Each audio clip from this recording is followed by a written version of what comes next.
အားလုံးပဲမင်္ဂလာပါဗျာ GTS Channel ကနေပြန်လည်ကြိုဆိုလိုက်ပါတယ်ကျွန်တော်ဒီနေ့တင်ဆက်ပေးသွားခြင်းတဲ့အကြောင်းအရာတွေကတော့ UFC ရဲ့ Middleweight Champion ကြီး Dricus Du Plessis အနေနဲ့ Khamzat Chimaev နဲ့ Robert Whittaker ကတော့ရှင်ပြိုင်ထိုးသက်သွားပြီးတော့နိုင်ယူရရှိလာတဲ့ fighter ကို Champion စင်ခေါ်ခွင့်ပေးမယ်ဆိုပြီးတော့ပြောဆိုလိုက်တဲ့အကြောင်း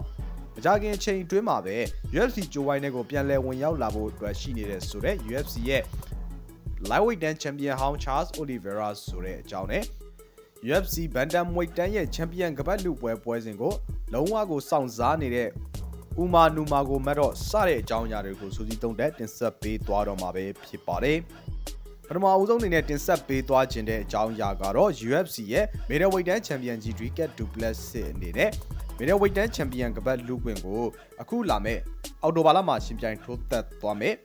Khamzat Chimaev နဲ့ Robert Whittaker တို့ရဲ့ပွဲစဉ်ကအနိုင်ယူရရှိတဲ့ fighter ကိုပေးပြီးစိန်ခေါ်သွားမယ်ဆိုတဲ့အကြောင်းအရာကိုတင်ဆက်ပေးသွားချင်ပါတယ်။ UFC ရဲ့ Middleweight Champion ကြီးဖြစ်တဲ့ Dricus Du Plessis ဟာဆိုလို့ရှိရင်အခုလာမဲ့ UFC 305 event ပွဲစဉ်မှာသူ့အနေနဲ့ UFC ရဲ့အရင်တုန်းက Middleweight Champion ဟောင်းတူဖြစ်တဲ့ Israel Adesanya နဲ့ရှင်ပြိုင်ထိုးသက်သွားရတော့မှာပဲဖြစ်ပါတယ်။အဲ့ဒီပွဲစဉ်အတွက် Dricus Du Plessis အနေနဲ့အကောင်းဆုံးစူးစမ်းလေ့ကျင့်ပြင်ဆင်နေပြီးတော့ Israel Adesanya ကိုသူ့အနေနဲ့နိုင်ယူရရှိသွားမယ်ဆိုပြီးတော့တခြားယုံကြည်နေတာပဲဖြစ်ပါတယ်။အဲဒီလိုမျိုးယုံကြည်နေတာရဲ့နောက်မှာသူ့ရဲ့နောက်ထပ် Champion ကပတ်ကာကွယ်ပွဲအနေနဲ့ဘယ် fighter နဲ့ထိုးသက်သွားခြင်းတလဲဆိုပြီးတော့မေးမြန်းခဲ့တဲ့အခါမှာဆိုလို့ရှိရင်တော့အခုလာမဲ့အော်တိုဘာလမှာရှင်ပြိုင်ထိုးသက်သွားမဲ့ UFC Abu Dhabi ပွဲစဉ်တွေကပွဲစဉ်ရန်တပွဲဖြစ်တဲ့ Robert Whittaker နဲ့ Khamzat Chimaev တို့ရဲ့ပွဲစဉ်ကနိုင်ယူရရှိတဲ့ fighter ကို Champion ကပတ်စိန်ခေါ်ခွင့်ပေးခြင်းပါတယ်ဆိုပြီးတော့ပြောသွားခဲ့တာပဲဖြစ်ပါတယ်။အဲ့ဒီပွဲစဉ်ဟာဆိုလို့ရှိရင်တော်တော်လေးကိုစိတ်ဝင်စားဖို့ကောင်းတဲ့ပွဲစဉ်တစ်ပွဲဖြစ်ပြီးတော့အဲ့ဒီပွဲစဉ်မှာ Robert Whittaker အနေနဲ့အကယ်၍ Khamzat Chimaev ကိုသာနိုင်ယူရရှိခဲ့မယ်ဆိုလို့ရှိရင်တော့ Dricus Du Plessis နဲ့မကြေပွဲစဉ်ရှင်ပြိုင်ထိုးသက်သွားရမှာပဲဖြစ်ပါတယ်။ပို့ပြီးတော့စိတ်ဝင်စားဖို့ကောင်းတာက Khamzat Chimaev အနေနဲ့ Robert Whittaker ကိုသာနိုင်ယူရရှိသွားခဲ့မယ်ဆိုလို့ရှိရင် Dricus Du Plessis ကိုဘယ်ပုံဘယ်နည်းရှင်ပြိုင်ဆော့ကစားသွားမလဲဆိုတာကတော့တော်တော်လေးကိုစိတ်ဝင်စားဖို့ကောင်းတဲ့အချက်ဖြစ်ပါတယ်။ဒါပေမဲ့လက်ရှိလောလောဆယ်အခြေအနေမှာဆိုလို့ရှိရင်တော့ဒီ UFC ဘက်ကနေပြီးတော့ပြောထားလာခဲ့တာကတော့ UFC ဥက္ကဋ္ဌကြီး Dana White အနေနဲ့နောက်ထပ် Middleweight Champion ကပတ်စိန်ခေါ်ခွင့်အတွက်ပွဲတည်ပေးမဲ့ fighter ဟာ Sean Strickland ဖြစ်ပါတယ်ဆိုပြီးတော့ပြောလာခဲ့တာပဲဖြစ်ပါတယ်။ Sean Strickland အနေနဲ့ဒီပြီးခဲ့တဲ့UFC 302 event ပွဲစဉ်မှာဆိုလို့ရှိရင် UFC က Middleweight နာမည်ကျော် fighter တူဖြစ်တဲ့ Paulo Costa နဲ့ရှင်ပြိုင်ထိုးသက်ခဲ့ပြီးတော့သူ့အနေနဲ့သူဟာ Champion စင်ခေါ်ခွင့်ကိုပဲထိုင်ဆောင်နေတော့မယ်ဆိုပြီးတော့ပြောလာခဲ့တာပဲဖြစ်ပါတယ်။အဲဒီလိုပြောလာရအောင်လဲအကြောင်းရှိပါတယ်။ Sean Strickland အနေနဲ့သူ့ရဲ့ Champion ကပတ်ကာကွယ်ပွဲမှာ Dricus Du Plessis ကိုရှုံးနိမ့်ခဲ့တဲ့ပုံစံဟာတော်တော်လေးကိုနီးကပ်တဲ့ close fight လို့ပြောရမှာဖြစ်ပြီးတော့ fighter နှစ်ယောက်လုံးအနေနဲ့နှစ်ယောက်လုံးကိုပဲ fighter ကိုအနိုင်ပေးလို့ရမလဲဆိုတာတော်တော်လေးစဉ်းစားရခက်တဲ့အခြေအနေမျိုးဖြစ်ပါတယ်။ဒါကြောင့်မို့လို့ Sean Strickland အနေနဲ့သူဟာသူ့ရဲ့ Champion စိန်ခေါ်ခွင့်ကိုအခုချိန်မှာပြန်လည်ရရှိသင့်နေပြီလို့တခြားယူဆနေတာဖြစ်ပြီးတော့ UFC ဥက္ကဋ္ဌကြီး Dana White ကိုယ်တိုင်ကလည်းမကြာခင်အချိန်တွင်းမှာ Sean Strickland ကို Middleweight Champion ကပတ်စိန်ခေါ်ခွင့်ပေးမယ်ဆိုပြီးတော့ပြောလာခဲ့တာပဲဖြစ်ပါတယ်။ဆိုတော့စိတ်ဝင်စားစရာကောင်းတာကဘယ်သူပဲနိုင်အခုလာမဲ့ UFC 305 event ပွဲစဉ်မှာ Israel Adesanya ပဲနိုင်Dricus Du Plessis ပဲနိုင်Sean Strickland အနေနဲ့မကြေပွဲပြန်လဲထိုးသက်သွားရမှာဖြစ်ပြီးတော့အဲ့ဒီပွဲစဉ်တွေအနေနဲ့တော်တော်လေးကိုစိတ်ဝင်စားဖို့ကောင်းတာဖြစ်တဲ့အတွက်ကြောင့်မို့လို့ဒီကျွန်တော်အနေနဲ့သုံးသပ်မိတာကတော့ဘယ်လိုပွဲစဉ်မျိုးပဲလာ Middleweight မှာနောက်လာမဲ့ပွဲစဉ်ဟာ Champion ကပတ်လူပွဲစဉ်အထူးသဖြင့်တော်တော်လေးကိုစိတ်ဝင်စားဖို့ကောင်းမဲ့ပွဲစဉ်တွေလို့ပြောရမှာပါUFC ရဲ့ Middleweight အနေနဲ့အရင်တုန်းကအနည်းငယ်ပြင်းစရာကောင်းတယ်လို့ဖြစ်နေခဲ့ရမှာအခုချိန်မှာဆိုလို့ရှိရင်တော့တော်တော်လေးကိုစိတ်ဝင်စားဖို့ကောင်းလာတာဖြစ်ပြီးကျွန်တော်အနေနဲ့အမြင်ချင်းဆုံးပွဲကိုပြောပါဆိုရင်တော့ Khamzat Chimaev နဲ့ Dricus Du Plessis ရဲ့ပွဲစဉ်ကိုကြည့်ကျင်နေတာပဲဖြစ်ပါတယ်။ဘာဖြစ်လို့လဲဆိုတော့ fighter နှစ်ယောက်လုံးအနေနဲ့ကဒီ grappling ပိုင်းမှာလည်းကစားတတ်တဲ့ fighter တွေဖြစ်ပြီးတော့ Dricus Du Plessis ဆိုလို့ရှိရင် Middleweight မှာတော်တော်လေးကိုအလုံးထည်ကြီးတဲ့ fighter တွေထဲမှာပါဝင်ပါတယ်။အဲဒီလိုမျိုး fighter ကို Khamzat Chimaev အနေနဲ့ဘယ်လိုမျိုးအနိုင်ယူရရှိသွားနိုင်မလဲဆိုတာကတော့တော်တော်လေးကိုစိတ်ဝင်စားဖို့ကောင်းတဲ့ပွဲစဉ်ဖြစ်ပါတယ်ဆိုတော့ပရိသတ်တွေအနေနဲ့ကရောနောက်ထပ် Middleweight Champion ကပတ်လူပွဲစဉ်အနေနဲ့ဘယ် fighter နဲ့ဘယ် fighter ထိုးသက်တာကိုမြင်ကြတယ်လဲဆိုတာကို comment မှာဆွေးနွေးသုံးသပ်ညင်းခုန်ပေးခဲ့ကြပါဦးခင်ဗျာနောက်ထပ်တင်ဆက်ပေးသွားခြင်းတဲ့အကြောင်းအရာကတော့ UFC ရဲ့ Lightweight Champion ဟောင်းတူဖြစ်တဲ့ Charles Oliveira အနေနဲ့သူ့ရဲ့နောက်ထပ်လှုပ်ရှားမှုကဘာဖြစ်နိုင်မလဲဆိုတာကိုခန့်မှန်းသုံးသပ်ကြည့်ကြမှာပဲဖြစ်ပါတယ်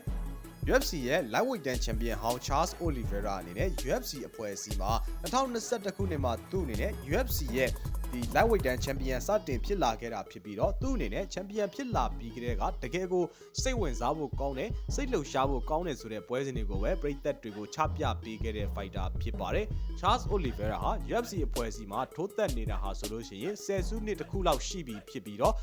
သူ့အနေနဲ့တကယ်ကိုကျန်းတဲ့ပွဲကောင်းပွဲချမ်းတွေကိုပဲပရိသတ်တွေကိုပေးခဲ့တာပဲဖြစ်ပါတယ် Charles Oliveira ဟာ UFC အဖွဲ့အစည်းမှာဆိုလို့ရှိရင်မှတ်တမ်းတွေကိုလည်းပိုင်ဆိုင်ထားတာဖြစ်ပြီးတော့သူ့ရဲ့မှတ်တမ်းတွေကိုပြောရမယ်ဆိုလို့ရှိရင် Charles Oliveira အနေနဲ့ဒီ UFC အဖွဲ့အစည်းမှာ post fight bonus စုချင်းငွေအများဆုံးရရှိထားတဲ့ fighter တူဖြစ်တယ်လို့သူ့ရဲ့ဒီ most submission win ချုပ်ကွက်နဲ့အများဆုံးနိုင်ယူရရှိထားတဲ့မှတ်တမ်းဟာဆိုလို့ရှိရင်လည်းတော်တော်လေးကိုလေးစားဖို့ကောင်းတဲ့အနေအထားတစ်ခုဖြစ်ပါတယ် Charles Oliveira အနေနဲ့ပြီးခဲ့တဲ့ UFC 300 event ပွဲစဉ်မှာ UFC ရဲ့ဒီ lightweight တန်းကနောက်တက်လူငယ် fighter ဖြစ်တဲ့Aman Sarukran ကို split decision နဲ့ရှုံးနိမ့်သွားခဲ့ပြီးတဲ့နောက်မှာဆိုလို့ရှိရင်တော့ဒီ Charles Oliveira အနေနဲ့ champion စင်ခေါ်ခွင့်ကသူ့အတွက်တော်တော်လေးကိုဝေးကွာသွားတယ်လို့ပြောရမှာပဲဖြစ်ပါတယ်။ဘာဖြစ်လို့လဲဆိုတော့ Charles Oliveira အနေနဲ့အခုအချိန်မှာ UFC lightweight တန်းရဲ့နံပါတ်2နေရာကိုရောက်ရှိသွားတာဖြစ်ပြီးတော့သူ့အနေနဲ့ champion ကပတ်စင်ခေါ်ခွင့်ရရှိခြင်းနဲ့ဆိုရင်နောက်ထပ်ပွဲစဉ်တစ်ပွဲအရင်ဆုံးထိုးသက်ရမှာပဲဖြစ်ပါတယ်။ဆိုတော့သူ့အနေနဲ့ဘယ် fighter နဲ့ထိုးသက်သွားမလဲဆိုတာကိုကျွန်တော်တို့ပရိသတ်တွေအနေနဲ့အခုချိန်မှာတော်တော်လေးကိုခံမှန်းနေကြတာပဲဖြစ်ပါတယ်။လက်ရှိလောလောဆယ် lightweight တန်းရဲ့အခင်းအကျင်းကိုပြောရမယ်ဆိုရင် lightweight တန်းရဲ့ champion ဖြစ်သူ Islam Makhachev အနေနဲ့အခုချိန်မှာလက်ထံရရှိနေတဲ့အတွက်ကြောင့်မို့လို့2025ခုနှစ်နှစ်လယ်ပိုင်းလောက်ထိနားရမယ်ဆိုပြီးတော့သတင်းတွေထွက်နေတာလည်းဖြစ်ပါတယ်။တကယ်လို့သာဒီ Islam Makhachev အနေနဲ့အဲ့ဒီလိုမျိုးပုံစံမျိုးနဲ့သာအနားယူရမယ်ဆိုလို့ရှိရင် UFC ဘက်ကနေပြီးတော့ကျင်းတွေပေါက် lightweight တန်းကြားဖြတ် champion ကပတ်ကိုပွဲတည်ပေးမှာပဲဖြစ်ပါတယ်။အဲ့ဒီလိုမျိုးပွဲတည်ပေးတဲ့ဆိုတဲ့အနေအထားမှာလက်ရှိလောလောဆယ်နံပါတ်1နေရာက fighter ဖြစ်တဲ့ Aman Sarukran ကိုတော့ထက်တွက်ထားဖို့လိုပါတယ်။ Aman Sarukran နဲ့ဘယ် fighter ကရှင်ပြိုင်ထိုးသက်သွားမလဲဆိုတာကိုပဲတွေ့ရမှာဖြစ်ပြီးတော့ကျွန်တော်အနေနဲ့ကတော့ Charles Oliveira ကို Aman Sarukran နဲ့နောက်တစ်ချိန်ပြန်လဲရှင်ပြိုင်ထိုးသက်စေချင်ပါတယ်။ဘာဖြစ်လို့လဲဆိုတော့ပထမတစ်ချိန်ထိုးသက်သွားခဲ့တဲ့ပွဲစဉ်ဟာဆိုလို့ရှိရင်ဒီ3ကြိမ်သာထိုးသက်သွားရတဲ့အတွက်ကြောင့်မလို့အနိုင်ရှုံးဒီစဉ်းစားဆုံးဖြတ်တဲ့နေရာမှာတော်တော်လေးကိုခက်ခဲခဲ့တာဖြစ်ပြီးတော့တကယ်လို့အဲ့ဒီပွဲကသာ5ကြိမ်ပွဲဖြစ်မယ်ဆိုလို့ရှိရင်အနိုင်ရှုံးကကျင်းတွေပေါက်ပဲသူရှုံးမယ်ပဲသူနိုင်မယ်ဆိုတာပေါ်လာမှာပဲဖြစ်ပါတယ်ဆိုတော့ဒီကျွန်တော်အနေနဲ့သုံးသပ်မိတာကတော့ lightweight တန်းကြားဖြတ် champion ကပတ်လုပ်ပေးမယ်ဆိုလို့ရှိရင် Charles Oliveira နဲ့ Aman Sarukran တို့ကိုပွဲတည်ပေးတင်ပြီးတော့5ကြိမ်ပွဲရှင်ပြိုင်ထိုးသက်တင်တယ်လို့ကျွန်တော်အနေနဲ့ကတော့သုံးသပ်မိပါတယ်ပရိသတ်ကြီးအနေနဲ့ကရော Charles Oliveira ကိုနောက်ထပ်ဘယ် fighter နဲ့ရှင်ပြိုင်ထိုးသက်သွားစေချင်တယ်ဆိုတာကို comment မှာဆွေးနွေးသုံးသပ်ပေးကြပါဦးခင်ဗျာနောက်ဆုံးတစ်ဆက်ပေးသွားခြင်းတဲ့အကြောင်းကတော့ Bantamweight တန်း champion ကပတ်အတွက်တကယ်ကိုအသင့်ပြင်ပြီးတော့စောင့်ဆိုင်နေတဲ့ Umanu Magomedov ဆိုတဲ့အကြောင်းအရာကိုတင်ဆက်ပေးသွားခြင်းပါတယ်။ Umanu Magomedov ဆိုတဲ့ fighter ကတော့အခုလက်ရှိလောလောဆယ်မှာ UFC Bantamweight တန်းက champion စင်ခေါ်ခွင့်ရရှိသင့်နေတဲ့ကစားသမားတူဖြစ်ပြီးတော့သူအနေနဲ့ပြီးခဲ့တဲ့ဒီအောက်တိုဘာလသူအနေနဲ့ပြီးခဲ့တဲ့ဒီသူအနေနဲ့ပြီးခဲ့တဲ့ဩဂတ်လ3ရက်နေ့မှာထိုးသက်သွားခဲ့တဲ့ Cory Sandhagen နဲ့ပွဲစဉ်မှာဆိုလို့ရှိရင်သူအနေနဲ့သူဟာ Bantamweight တန်းက champion ကပတ်စင်ခေါ်ခွင့်ရရှိတိုက်တဲ့ fighter တူတကယ်စစ်မှန် fighter တူဖြစ်တယ်ဆိုတာကိုပြသသွားခဲ့တာဖြစ်ပြီးတော့ Cory Sandhagen ကို9စီလုံး pressure ပေးပြီးကစားပြသွားပြီးတော့ decision နဲ့နိုင်ယူရရှိသွားခဲ့တာပဲဖြစ်ပါတယ်။ Umanu Magomedov ဟာဆိုလို့ရှိရင် UFC က lightweight တန်း champion ဟောင်းကြီးKhabib Nurmagomedov ရဲ့ညီအရင်းဖြစ်ပြီးတော့ Umanu Magomedov အနေနဲ့အခုလက်ရှိလောလောဆယ်မှာ UFC Bantamweight တန်းမှာရှင်ပြိုင်နေတာဖြစ်ပြီးတော့မကြာခင်အချိန်တွင်းမှာ champion ကပတ်စင်ခေါ်ခွင့်ရရှိဖို့ကိုစောင့်ဆိုင်းနေတာဖြစ်ပါတယ်။ UFC ရဲ့ဒီ Bantamweight တန်း champion ကပတ်လူပွဲစဉ်အနေနဲ့ကတော့မကြာခင်အချိန်တွင်းမှာ Sean O'Malley နဲ့ Mirat Dvalishvili တို့ထိုးသက်သွားမှာဖြစ်ပြီးတော့အဲ့ဒီပွဲစဉ်ဟာမန်ကန်စောက်ကြည့်သွားရမယ့်ပွဲစဉ်ဖြစ်ပြီးနိုင်ရရှိတဲ့ fighter နဲ့ Umanu Magomedov တို့နဲ့ထိုးသက်သွားမှာပဲဖြစ်ပါတယ်ဆိုတော့ကျွန်တော်အနေနဲ့အဓိကအချက်ကိုပဲပြောချင်တဲ့အကြောင်းအရာကတော့ Mirat Dvalishvili နဲ့ Umanu Magomedov တို့သာရှင်ပြိုင်ထိုးသက်သွားမယ်ဆိုရင်တကယ်ကိုစောင့်ကြည့်သားရမယ့်ပွဲကောင်းပွဲချမ်းတဲ့ပွဲဖြစ်လာမှာကတော့လုံးဝကျင်းသေးပဲဖြစ်ပါတယ် Mirat Dvalishvili ဟာတော်လေးကိုကြမ်းတဲ့ကစားသမားဖြစ်ပြီးတော့သူ့အနေနဲ့ Henry Cejudo လိုမျိုးနှစ်ထပ်ကွမ်း champion တူဒီ Olympic မှာတကယ်ကိုနဘန်တကယ်ကို Olympic နဘန်ရွှေတံဆိပ်စုပိုင်ရှင်ကိုပခုံးပေါ်တင်ပြီးတော့ကင်ပေါက်ပြတဲ့အကွက်တွေလုံးပြခဲ့တာကတော့တော်လေးကိုကျန်းတယ်လို့ပြောရမှာပါအဲ့ဒီလိုမျိုး fighter နဲ့ဒီရုရှားနဘာသမားနဲ့တွေ့ပြီဆိုလို့ရှိရင်ဘယ်လိုမျိုးဖြစ်သွားနိုင်တယ်လဲဆိုတာအင်မတန်မှစိတ်ဝင်စားဖို့ကောင်းပါတယ်ကျွန်တော်အနေနဲ့ကတော့ Sean O'Malley ကိုနိုင်ရရှိစေချင်တာတော့မှန်ပေမဲ့ Mirat Dvalishvili နဲ့ဒီ Umanu Magomedov တို့ရှင်ပြိုင်ထိုးသက်တဲ့ပွဲစဉ်ဟာအင်မတန်ကြည့်လို့ကောင်းမဲ့ပွဲစဉ်တစ်ပွဲဖြစ်တဲ့အတွက်ကြောင့်မလို့ကျွန်တော်တို့ပရိသတ်တွေနေနဲ့အဲ့ဒီပွဲစဉ်ကိုလည်းစောင့်မျှော်ကြည့်ရှုသင့်တယ်လို့ကျွန်တော်အနေနဲ့ကတော့သုံးသပ်မိပါတယ်ပရိသတ်ကြီးအနေနဲ့ကရော UFC ရဲ့ဒ